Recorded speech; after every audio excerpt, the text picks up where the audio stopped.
Imagine flying across the world with your closest friends, excited to share a city that once changed your life, only to have them dismiss you, ignore you, and act like you don't matter.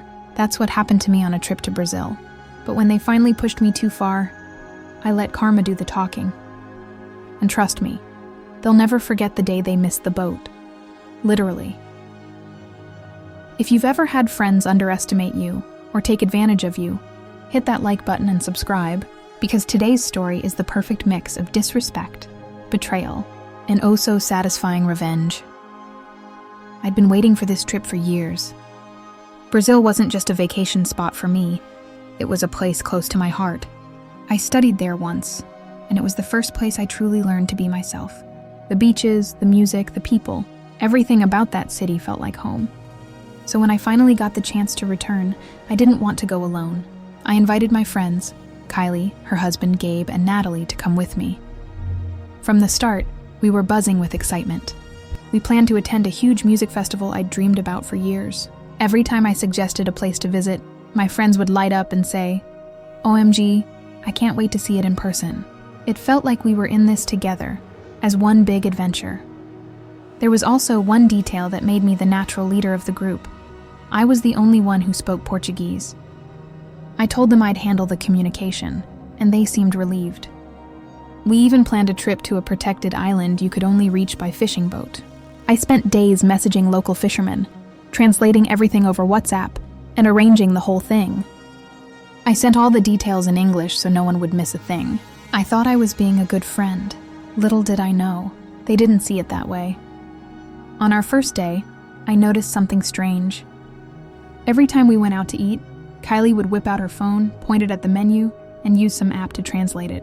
I didn't mind at first, but then she made a comment that stuck like a thorn. I travel internationally all the time. You really just need to use Google Translate. It's not fully accurate, but between that and gestures, everybody understands just fine. You really don't need a translator. My stomach dropped. Here I was, offering to help, to make things easier, and she brushed it off like I was useless. I forced a smile, but inside I felt invisible. Still, I let it slide, but that wasn't the last time. On Saturday, we had a plan. A quick trip to a Brazilian jiu-jitsu school Kylie and Gabe wanted to check out. They'd both been training for over 10 years, so it was a big deal for them. We'd spend 4 hours max, then come back for the final night of our music festival. Simple enough, right? Except when it was time to leave, they suddenly didn't feel like it. I was told, "You can go back without us." But what was I supposed to do? Leave my friends stranded in a foreign city? So I stayed. 8 hours later, yes, 8, we finally started heading back.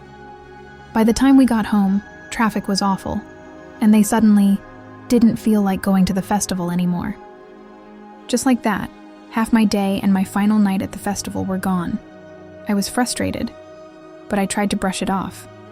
That is, until the next blow landed. When we got back to the Airbnb, Kylie and Natalie came out dressed to the nines.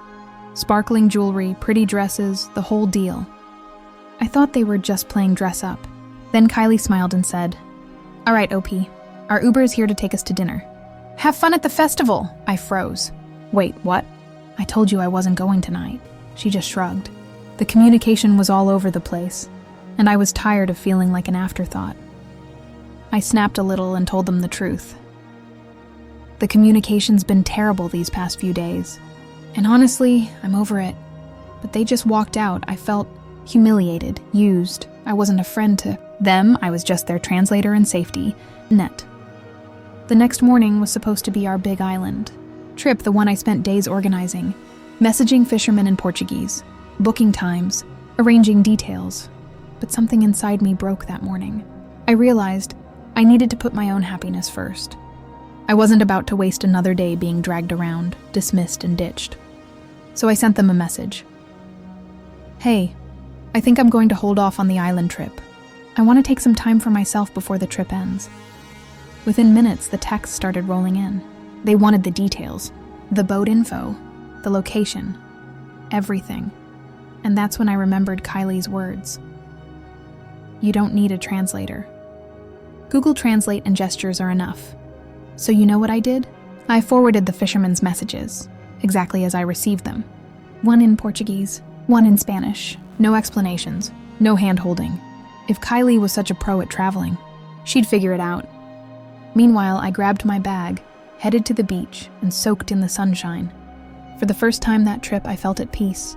No drama, no pressure, just me and the ocean. Hours later, I got the update. They had missed the boat.